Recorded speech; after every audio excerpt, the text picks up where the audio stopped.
Thus spoke the mighty and uplifting voice, the voice of light that had followed the voice of night, of darkness. This voice of light coming directly from Savitri's source in the transcendent itself. It is the voice of the divine Savitri who is instructing the human Savitri. She is telling her first, Savitri must annul herself totally. She must annul herself totally. That only God may be. She must empty herself out fully, make an empty cup that only God is present in it, nothing else. Now that is one of the most difficult conditions, and perhaps that is a condition which can be fulfilled only by the female power. It is that which can totally surrender herself to God, empty herself out fully, and offer the place for the dwelling of God. This is the true nirvana. The Buddhist nirvana is to vacate the place fully so that the truth alone, the presence alone, the divine alone can exist.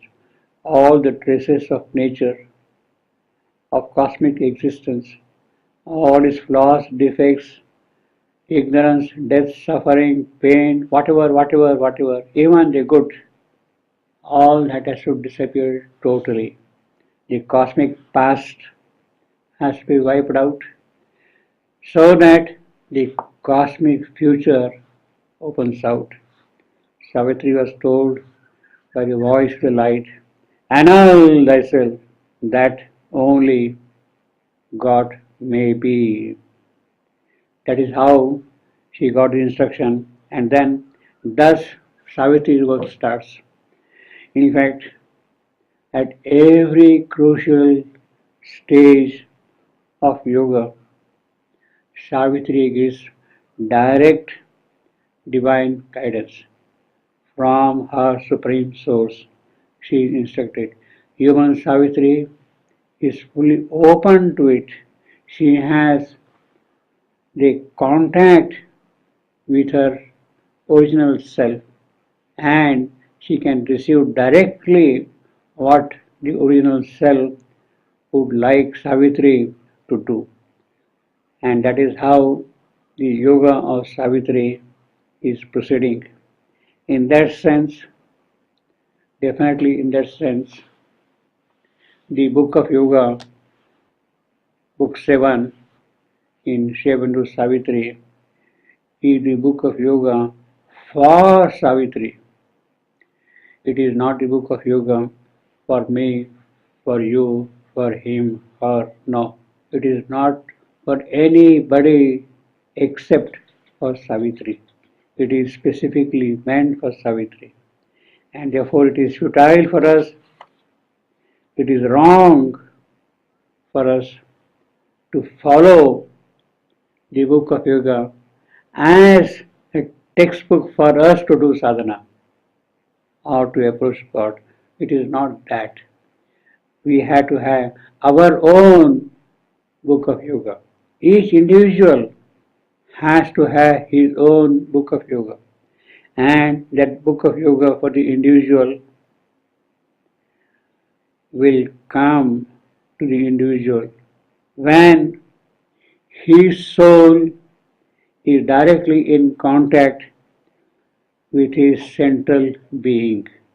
When that contact is established with his true being, then it is from that true being he will receive the direct guidance. Then it becomes his book of yoga. Then it becomes my book of yoga. Until then, we are trying to get some kind of a help from what is coming to us through the power of the word which is present in these revelations. It is that power which will work in us, and that is the value of Savitri's text for us. The book of yoga is for Savitri, but that revelation, that power of word, it is that which will make the impact. It is that which will urge us to find our own true self. And that is how, in fact, one has to approach Savitri. Through that power of the word, discover our own true self and receive the guidance directly from that true self of ours. Thus spoke the mighty and uplifting voice, and Savitri heard. She bowed her head and mused, plunging her deep regard into herself, in her soul's privacy, in the silent night. The primordial night is there all around. She is sitting in her soul, in the privacy of her soul. She has fallen into contemplation of what her true being had told her, to annul herself so that only God may be. She is musing on that. Thus spoke the mighty and uplifting voice, and Savitri heard. She bowed her head and mused, plunging her deep regard into herself. That is important. Deep regard. With the depth of understanding and perception, we have to also listen to what we receive.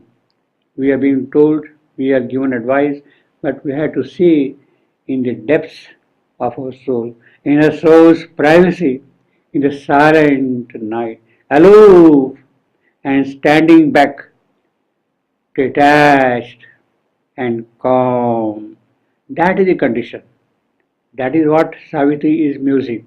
She has fallen into contemplation. And that is what she is musing. Aloof and standing back, detached and calm, a witness of the drama of herself. So she is looking at her own life like a witness Purusha. Sakshi, is this my life? She is seeing from a distance her own life and watching the drama of her life. That tomorrow my husband is going to die and I don't know what I am going to do. That whole drama is standing in front of her, but she is standing back and watching like a detached Purusha. Witness of the drama of herself. She has become the Sakshi Purusha. She is not participating in the drama, but she is watching the drama. A student of her own interior scene. She is studying all the movements, all the actions, all the gestures of the people who are playing the drama. A student of her own interior scene, she watched the passion and the toil of life and heard in the crowded thoroughfares of mind the unceasing trade and passage of her thoughts in the drama, in that calm, standing back detached and calm, in the corridors of thought, in the corridors of mind. What is she seeing? She is seeing thoughts walking from place to place. The thoughts are walking the unceasing trade and passage of her thought in the crowded thoroughfares of mind. In fact, our mind is a very noisy place. We don't discern various thoughts entering into it and moving constantly. A student, but Savitri is standing aloof from all those things and she sees these passers by, these thoughts, aloof and standing back, detached and calm, a witness of the drama of herself, a student of her own interior scene. She watched the passion and the toil of life and heard in the crowded thoroughfares of mind the unceasing trade and passage of her thoughts. All she allowed to rise that chose to stir, because she is standing as a witness. She is not going to interfere in their coming and going. She allows them to come and move. All she allowed to rise that chose to stir, calling, compelling not, forbidding not. She is not inviting anybody. She is not asking them to stop. She is standing aloof. She left all to the process formed in time and the free initiative of nature's will. Yes, whatever nature wants to do, let her do that. Whatever time wants to unfold, let him unfold that. Savitri is simply watching the show. All she allowed to rise that chose to stir, calling, compelling not, forbidding not. She left all to the process formed in time and the free initiative of nature's will. That is something tremendous, to watch your own thoughts and not interfering with them, not taking any part in them at all. Thus, following the complex human play, she heard a prompter's voice behind the scene. See, this is the beauty of Savitri. He has picked up the theme of a witness to the drama of herself. Now, all the aspects of drama are being described here. It is a kind of a long simile, what is traditionally called the epic simile, simile of the drama, the Homeric simile. Homer has long similes in his descriptions. Matthew Arnold has at times those Homeric similes in his poetic works. But this is a simile at a totally different level, not only psychologically, but also from a literary point of view. It is a simile which runs over several lines. In the case of classical poets, the similes are long, but not too long, maybe hardly 3 lines, 4 lines, 5 lines. But this is a thing which runs over a long passage. That is the beauty of Savitri's literary art. A witness of the drama of herself, thus following the complex human play, she heard the prompter's voice. The prompter is initiating the movement from behind the scene. Behind the scene, perceived the original libretto's set. The whole text of the drama is there in front of him. He sees it, he finds it. Perceived the original libretto's set and the organ theme or the composer force.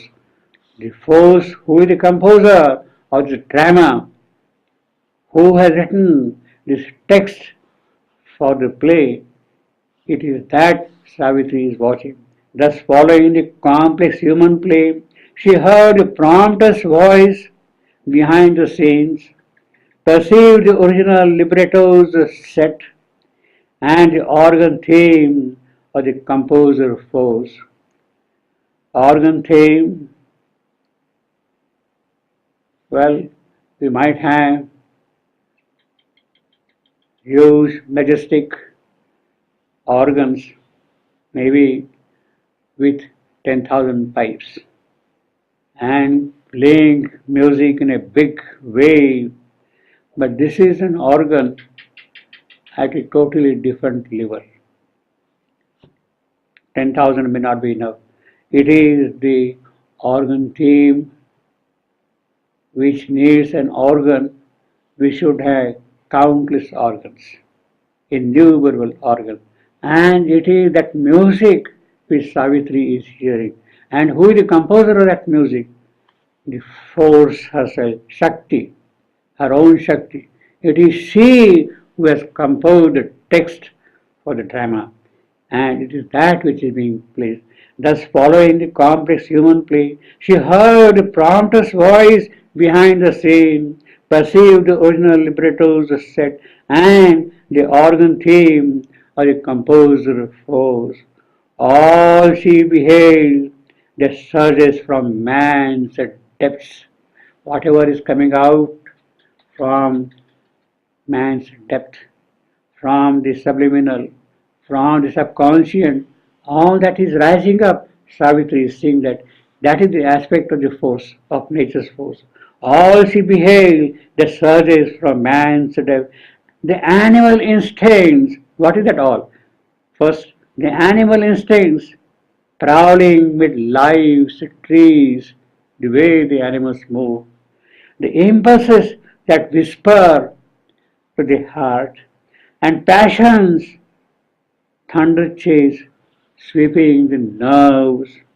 She saw the powers that stare from the abyss, from down below, from the gulf down below. The powers which are looking up, Savitri is seeing them. The animal instinct, the vital forces, all of them which are rising from that, Savitri is seeing as a part of the text of that music. All she beheld the surges from man's depths, the animal instincts prowling with lives of the trees, the impulses that whispers to the heart, and passion thunder chase sweeping the nerve. She saw the power that stare from the abyss, and the wordless light that liberates the soul. That is the thing.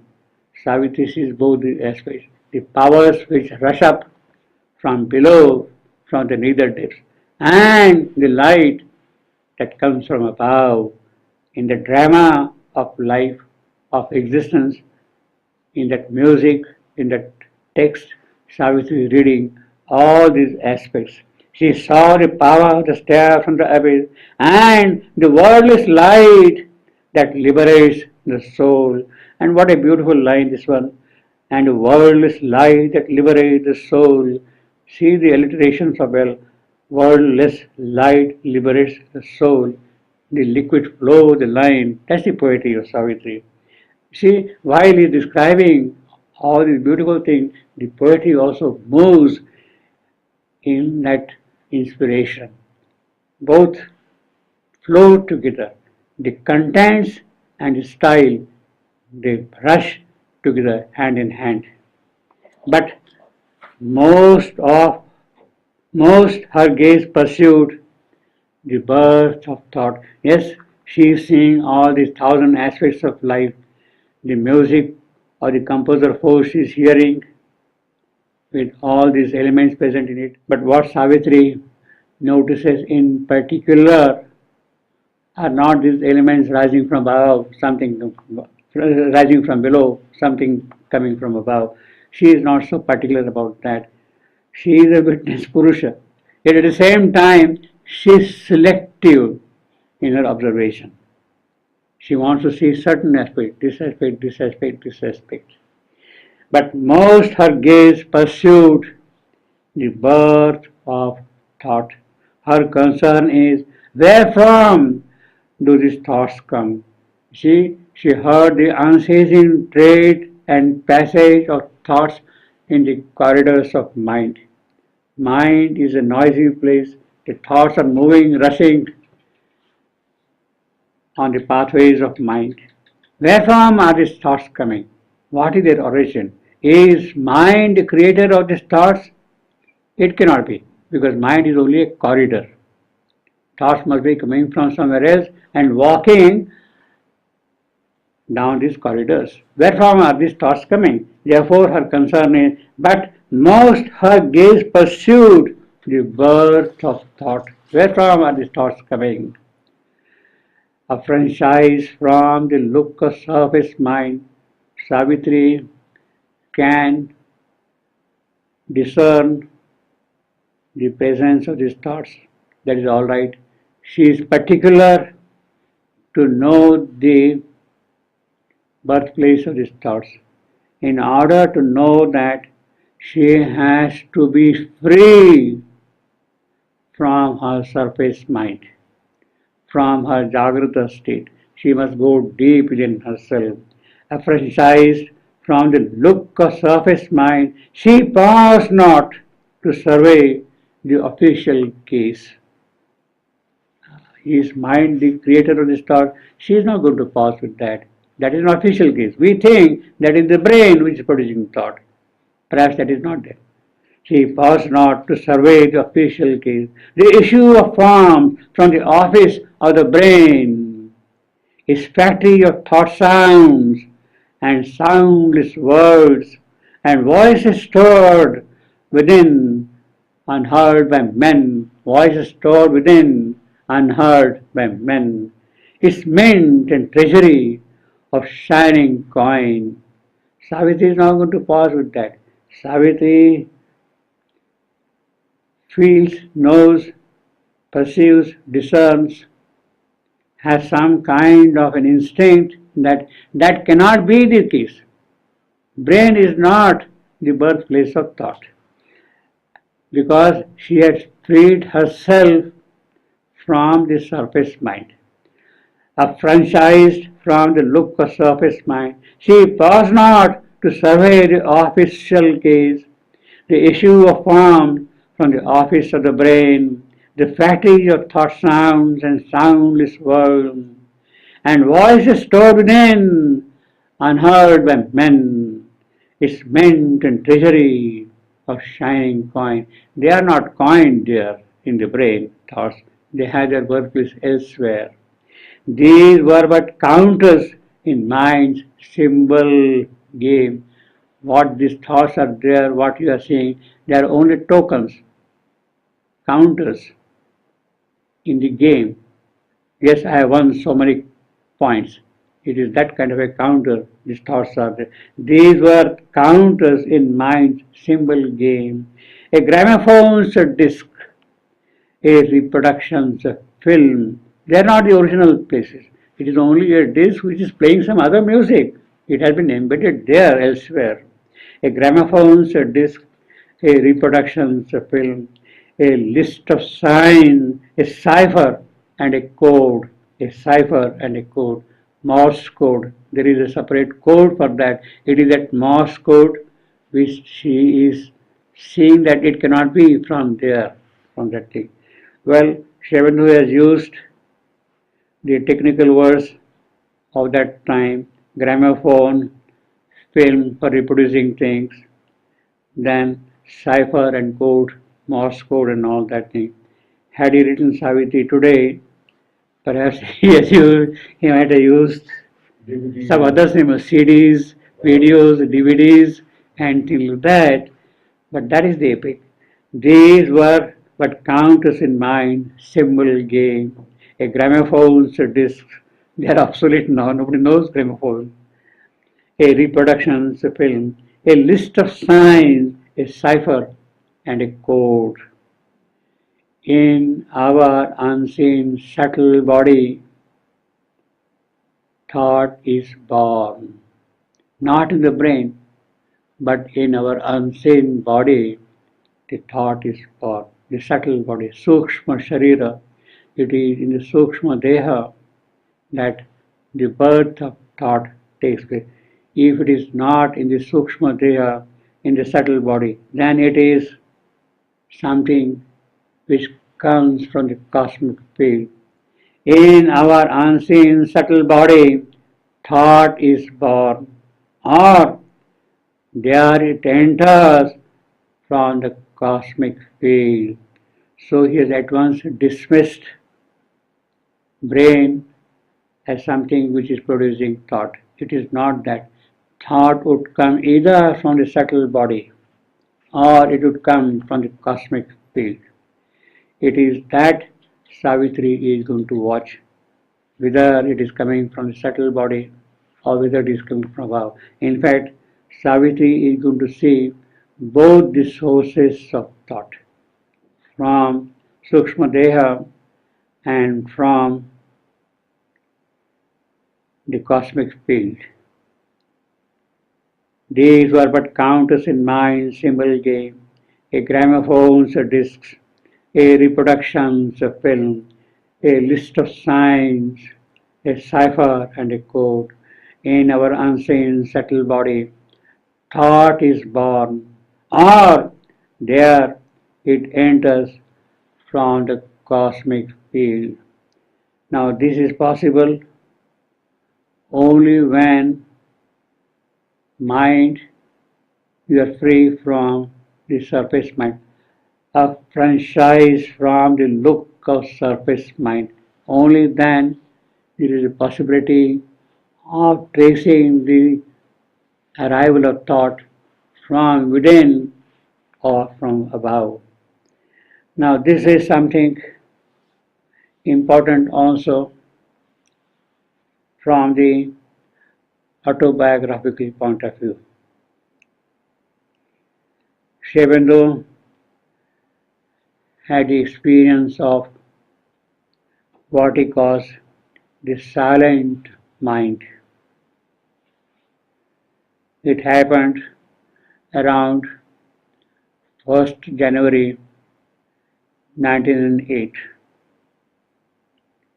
when he was in Baroda. He had gone to Surat from Calcutta